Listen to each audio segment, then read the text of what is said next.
the ruins of Ahn'Qiraj. The remnant of the Qiraji Empire had been trapped for 1,000 years before we were tasked to finish them off. In Vanilla WoW, that's exactly what we did. Now, the ruins of AQ sit once again untouched and forgotten. Today, we uncraft the ruins and explore a forgotten raid that's been sitting around for 17 years and explore the surrounding city, the old Silithus, and a few more secrets that lie out of bounds in this amazing area, including what I think might be a vanilla Uldum. It's going to be a little farther into the video, but I do think that I did find at least a small section of vanilla Uldum. You'll have to check that out. Today we explore one of the most disorientating out of bounds areas I've ever been in. It really just, I don't know, something about this instance just made me very confused where I was going and stuff. But more on that later.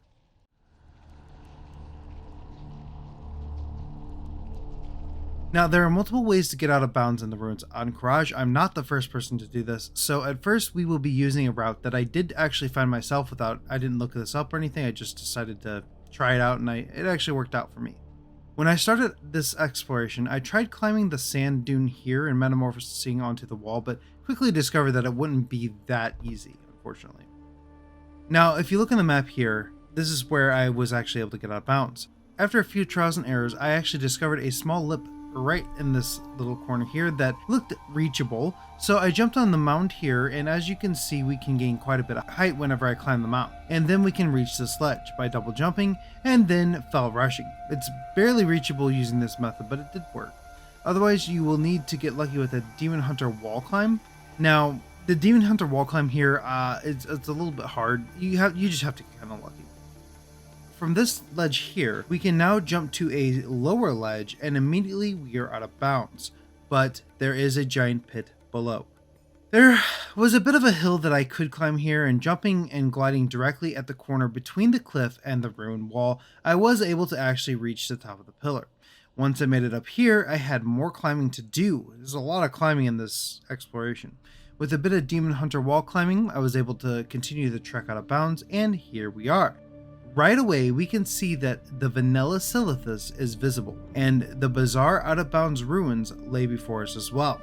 This is also a fantastic view of the entrance of Ahn'Qiraj. Before exploring the original Silithus, I decided to explore some of the ruins instead. The goal is to explore the entire out-of-bounds area, and while I was successful in doing so, we have a very long journey ahead of us. One that amazed me and also made me lose a sense of time. I only briefly show it here, but if you look at the sand from above, you can see that it's flowing from absolutely nothing. This will appear multiple times throughout the video.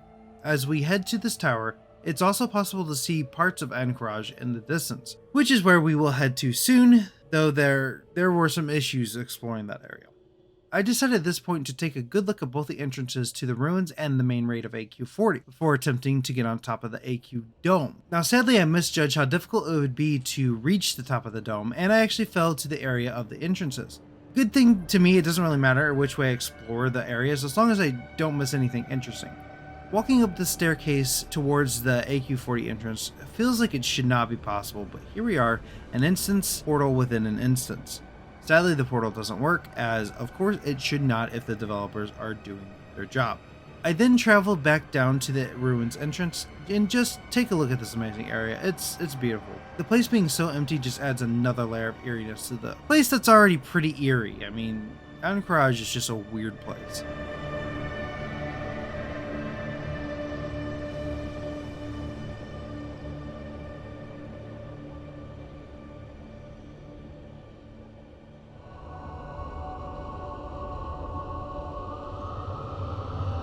Heading into Silithus, we can see the Ahn'Qiraj gong. Also, our chat channel does change, which does mean that we are actually inside of vanilla Silithus. Seeing the Twilight Outpost is just incredible as I actually explore, like literally explore the area. All of the random fires are here, as well as the crystals and the sand effects. The crystals are glowing blue at the camp.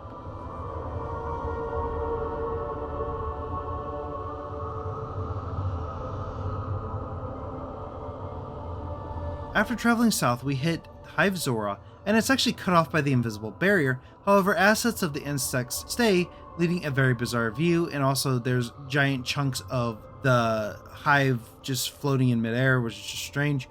So being careful as to not get stuck at the edge of the map, I actually explored the inside of the hive, and all of the insects are here, which is just strange. There's also a very specific part in this instance that allows me to see all of the ruins of AQ40 from underneath the map. I don't know why this is possible, but there we are. Ever wonder what's inside these bugs? Here you go. Ever wonder what's inside these flesh sacks? Here you go. Well, after I climbed a bit more around the hive, there wasn't much else to see here. Now, I crossed the main path of Silithus and I reached Hive Regal. The hive is much larger than the other one, but even with a lot more of the area being explorable, some of it is still cut off. Here, the little insects that are normally flying around these spawn chutes, these insects are weird, can be seen. You can see them here. It's amazing that there's still so much detail left out here. There's a weird texture at the entrance of the cave, and I explored the hive. This room always creeps me out. I mean, there are in a couple hives here or there, but just why, Blizzard, why? Otherwise, it's just eerie. I never thought that the lack of creepy insects would make the place even more eerie. That's pretty much it for Hive Regal, and next I look through the mountains of the Silithus area. Here we get our first bizarre view of the outer edges of the map. This pretty much ends our Silithus exploration as, I mean, there's a lot of sand and a lot of crystals, but there's nothing super incredible other than the camp and the 2 insect hives.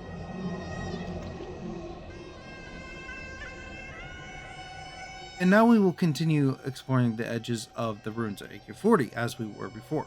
It sort of looks like a massive carved valley runs through the land. And as I was making my way to this wall here, we can see that many of the other walls and towers are floating, which is strange. They're not connected to the ground at all. I think the door here could lead to the AQ40 instance, but I didn't look too far into it. After leaving the small hovel, I decided to check out the massive area beyond it, and the scenery here was well worth checking out. There's grass textures out here? Why? Such a strange choice for a developer to test a grass brush in such a desolate instance, and even Silithus itself I don't think has any grass other than maybe at the Cenarion city, but I don't think it does even there. Otherwise, the views out here are just incredible. There's so much to see, and as you can imagine, it gets very disorientating after spending a lot of time out here. You start getting a little, where am I? Like, how long have I been out here? My goodness. From this vantage, we can get a good view of the ruins, and we can once again see the sand falling from absolutely nothing. There's also a hidden room that we can see here, though I fully never checked it out in this exploration, just in case I wouldn't be able to get out of the area. I recommend coming here yourself and exploring it. It's not too hard to get to. Here we can get a great view of the white area beyond the mountains, and can even see some weird untextured mountains in the distance. We'll get to those a little bit later. Instead of traveling into the unknown white lands, I continued along the mountains. Below there's some very strange textures, and it almost looks like a path goes underneath this section of the scarab wall. I'm pretty sure I head down there later, so let's instead climb further along the mountains, and we get a great view of some wall textures that stick out of the mountains over the white area. It's also apparent that the mountains become much steeper and end up being cut off. At this point I realized something. We're gonna pass right alongside the vanilla Uldum area. Is it visible from here? I had to check, so I will point this out when we reach that part of the exploration. I also grab a beautiful view of the scenery from this high up. It's absolutely incredible. Once I reached this height in the mountains, I discovered a weird purple texture almost like that of the hives, and there are some floating pieces of the wall here as well. Very strange, and I wonder if they had either been testing this area or wanted to add an additional boss or some mobs, whatever. And I decided to take a dance break in the middle of the strange circle of purple pussy textures. There seems to be a path from that area, and I followed it, but it led to a dead end. I didn't see anything else of interest here, so I moved to traveling through the mountains some more. It seems that there is a weird mix of textures and white areas. Then I went underneath the structure, and it definitely is a strange view for sure. After a bit more exploring, a plethora of layered bizarre textures laid before me. I don't know if I've ever seen bizarre textures this, exact. Very strange. Now this is where Uldum should start, and though we are very close to the edge of the map, there surprisingly is something here. There's a desert texture, different from most of the other textures around the area, at least in this part of the instance. And it almost looks as though it's the start of a new zone. Now, my determination to start classic explorations is at an all-time high. I just don't have the time yet. I wish there was more to the zone here, but the fact that we can even explore the smallest piece of Uldum is just absolutely amazing. After that amazing discovery, we are left with the end of the mountain exploration. Finally, I start to explore the city more in depth, and since the mountains finished in the southern section, I decided to start the city exploration here.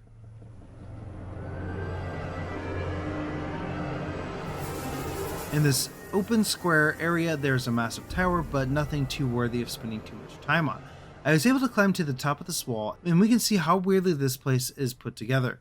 If you hadn't noticed it before, which I'm sure you have, then you'll definitely clearly see that the whole area is a mixture of regular looking stone buildings with a giant mix of obsidian buildings.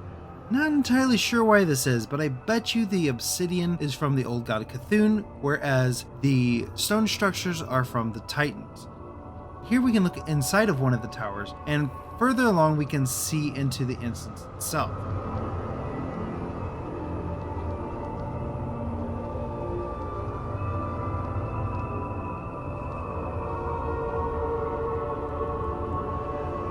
Sadly, I missed my jump here and decided to view a bunch of structures from underneath, looking for a way back up. I even tried to use the Vrykroll helm glitch here, but it didn't really work.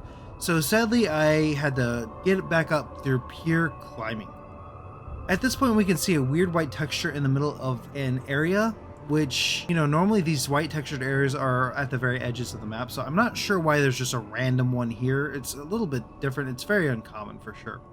After I made my way back up to the exploration area, I had to stop and check out this breathtaking view. When I reached this strange place, I saw a glimpse of an area that was not part of the instance itself, but did seem to be walled in. Amazingly, there's a whole section of the map that went unused with one of these bird statues. It's quite amazing, as this room was probably planned for something. I tried to escape the area and sadly never could find a way out, so I had to restart the exploration.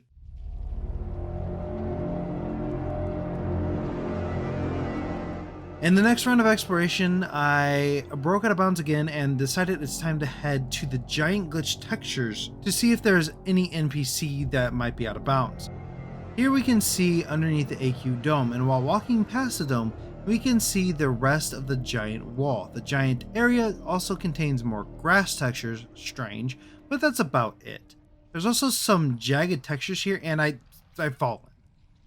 I really haven't done that in a while, so I guess I was due, though technically this was recorded over a year ago. It takes, it's these videos, I'm trying my best to get them out as soon as possible. It's one video a week right now, but they take a lot of time and effort, and I'm just thankful that my family is understanding of that.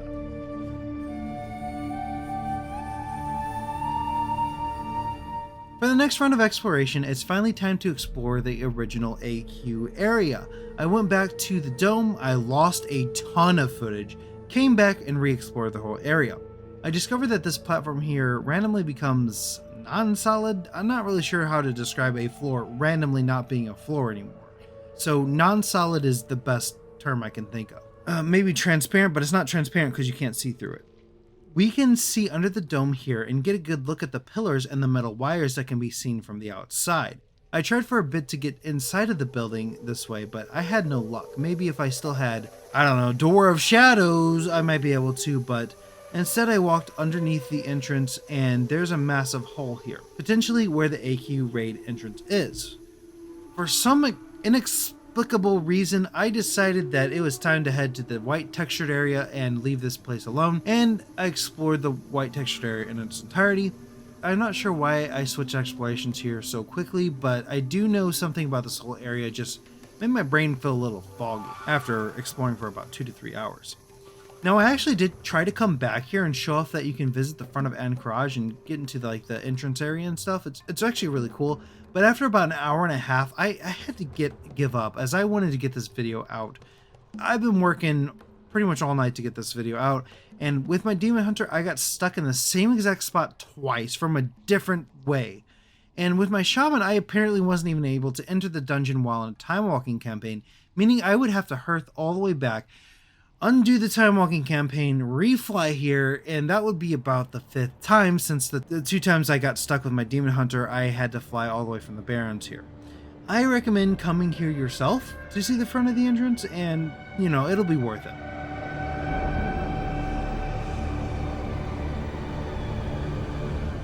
I went to the very edge of the map and I used a seamless potion glitch, and it's really strange how far we zoom out using this method. It seems to be farther than other places. A weird thing I also noticed is that my minimap is green. Now usually it is white in these areas, just like the texture itself. The views in this outer edge of the map are interesting, but nothing too crazy was discovered other than the wall piece here sticking out from the mountains, and there are also some weird mountain textures out here as well. In the mountains near the raid, there's a bunch of hive textures for some reason. I guess this was an area that they played around with the textures, but why so far away from the raid itself?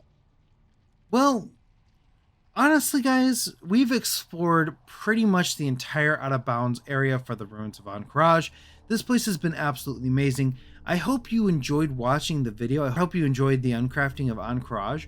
So if so, a like is probably the best way to let me know. If you are interested in further support, please consider subscribing or joining the Patreon, where your name will be shown at the end of each video as you are seeing now. See you all in the next uncrafting video.